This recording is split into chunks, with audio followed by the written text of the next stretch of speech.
mungkin sudah pernah mendengar tentang gaya belajar atau mungkin pernah secara tidak langsung mengaplikasikannya pada kegiatan sehari-hari. Nah, tapi apa sih itu gaya belajar? Nah, gaya belajar merupakan suatu kombinasi bagaimana seseorang bisa memahami, bagaimana orang mengelola atau menerima informasi. Gaya belajar itu setiap orang mempunyai gaya belajar yang berbeda. Setiap orang punya bagaimana mereka nyaman dalam belajar, bagaimana mereka nyaman dalam menerima materi pembelajaran, bagaimana mereka bisa dapat mudah memahami materi pembelajaran yang mereka hadapi. Nah, dalam gaya belajar ada secara umum ada tiga jenis-jenis gaya belajar. Ada gaya belajar melalui visual, ada gaya belajar melalui auditorial, ada juga gaya belajar melalui estetik. Nah, gaya belajar visual itu lebih menekankan pada pemahaman seseorang dalam melakukan penglihatan. Jadi itu bergantung bagaimana mereka melakukan suatu aktivitas dengan memaksimalkan ketajaman penglihatan mereka. Gaya belajar visual menitik beratkan pada ketajaman penglihatan. Artinya, bukti-bukti konkret harus diperlihatkan terlebih dahulu agar siswa dapat mudah memahami. Contohnya, belajar menggunakan papan tulis, belajar menggunakan layar ataupun fokus. Nah, secara sehari-hari teman-teman pasti sering melakukan pembelajaran melalui papan tulis. Mungkin teman-teman ada yang lebih mudah memahami jika guru terlebih dahulu memberikan contoh di papan tulis, lalu kalian akan diberikan soal. Nah, melalui contoh tadi teman-teman pasti akan lebih mudah memahami dan menyelesaikan soal yang diberikan karena telah ada contoh yang diberikan di papan tadi secara nyata. Kalian bisa lihat contoh tersebut. Yang kedua, gaya belajar secara auditorial. Gaya belajar auditorial adalah gaya belajar dengan cara mendengar. Orang dengan gaya belajar ini lebih dominan dalam menggunakan pendengaran mereka untuk melakukan aktivitas belajar. Contohnya, suka berbicara sendiri, membaca buku yang keras, ataupun berdiskusi dengan teman sebangku. Mungkin teman-teman ada yang relevan dengan gaya belajar ini. Mungkin pada saat ujian, teman-teman ada yang berdiskusi bersama teman sebangkunya dan lebih mudah memahami bagaimana materi yang akan teman-teman pelajari. Gaya belajar kinestetik. Gaya belajar kinestetik ini adalah gaya belajar dengan cara bergerak. Dan contohnya ini lebih sering dilakukan dalam pembelajaran olahraga. Seringkali guru olahraga itu memberikan contoh terlebih dahulu agar teman-teman bisa mudah mengingat gaya belajar atau materi yang diberikan tadi. Pada pembelajaran olahraga, salah satu contohnya itu kalau teman-teman terlibat langsung dalam pembelajaran. Mungkin teman-teman ada yang sudah pro istilahnya dalam melakukan roll depan. Nah, roll depan itu kalian lakukan langsung kan? Kalian terlibat langsung dalam roll depan itu. Nah, dengan kegiatan seperti itu diharapkan teman-teman lebih mudah mengingat materi yang diberikan tadi.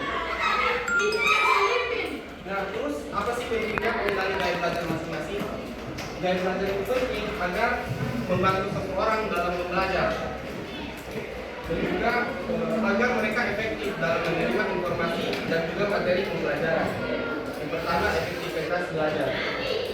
Saat kalian telah mengerti bagaimana gaya belajar kalian pasti akan lebih mudah dalam memahami materi. Kalau misal kalian lebih suka dalam pembelajaran secara visual, kalian bisa belajar menggunakan platform seperti YouTube ataupun ruang guru yang menggunakan animasi yang engaging dan menarik mata. Terus dengan catatan, saat teman-teman telah mengerti gaya belajar yang sesuai yang relevan dengan teman-teman, pasti teman-teman akan lebih mudah dalam meningkatkan minat dan bakat teman-teman. Mungkin teman-teman ada yang berminat dalam pembelajaran matematika, tapi teman-teman merasa untuk mengingat dan menghafal rumus dalam pembelajaran matematika itu sulit. Coba kasih gaya belajarnya. Gaya belajar menggunakan visual ataupun auditorial. Mungkin ada yang salah dengan gaya belajar teman-teman. Terus yang selanjutnya, dampak lingkungan belajar. Saat teman-teman sudah memahami dengan betul gaya belajar teman-teman, pasti akan berdampak pada lingkungan belajar teman-teman. Nilai teman-teman di sekolah meningkat, terus juga guru di sekolah akan merasa dengan mudah memahami apa yang teman-teman butuhkan dalam pembelajaran. Terus yang selanjutnya itu adalah penggabungan gaya belajar. Mungkin ada beberapa dari teman-teman yang secara tidak langsung atau tidak menyadari bahwa dalam kegiatan sehari-hari atau dalam pembelajaran, teman-teman itu sering melakukan gaya belajar yang disebut dengan mixed learning atau pembelajaran yang digabungkan atau gaya belajar yang digabungkan. Gaya belajar yang digabungkan ini seperti auditorial visual, mendengar dan menonton. Ini seperti yang saya contohkan tadi melalui platform seperti YouTube. mungkin dalam belajar teman-teman akan melihat langsung di contoh ini dan mendengarkan penjelasan dari sang mentor. Terus yang kedua yaitu auditorial kinestetik. Saat contoh itu guru akan menjelaskan terlebih dahulu, lalu memperagakannya secara langsung. Nah, contoh guideline tadi sudah saya jelaskan tentang platform-platform yang dalam meningkatkan daya belajar seperti YouTube dan juga Ruang Guru. Nah, salah satu contoh itu mungkin teman-teman bisa rekam suara sendiri. Jadi teman-teman baca tuh materi yang ada di buku, lalu teman-teman dengar suaranya.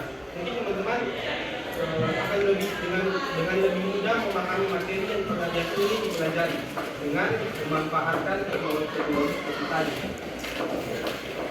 Sampai sini saya ingin bertanya, teman-teman lebih relevan dengan gaya belajar visual, auditorial atau kinestetik?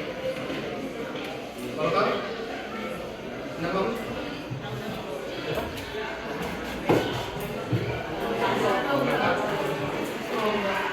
Gaya belajar dengan kinestetik. Berarti kau lebih suka pembelajaran yang menggunakan gerak langsung, seperti belajar olahraga. Kalau kan visual, berarti lebih suka memperlihatkan gambar-gambar yang interaktif. Contohnya setelah pembelajaran dari hari ini tentang gaya belajar, setiap orang itu memiliki gaya belajar yang berbeda. Ada gaya belajar menggunakan visual, ada gaya belajar menggunakan auditorial, mendengar, ada juga gaya belajar yang menggunakan kinestetik, atau bahkan menggabungkan dari ketiga gaya belajar tadi. Nah, gaya belajar tersebut dapat meningkatkan motivasi dan juga bakat seseorang, karena dengan memahami secara langsung gaya belajar seseorang tentu akan lebih memudahkan mereka dalam memahami materi yang ingin pelajari. Tentu hal tersebut akan berdampak secara langsung dalam lingkungan belajar mereka. Hal tersebut akan membantu siswa, guru, bahkan orang tua secara langsung. Demikian materi yang saya sampaikan kepada teman-teman sekalian. Lebih dan kurangnya saya ucapkan mohon maaf. Wassalamualaikum warahmatullahi wabarakatuh.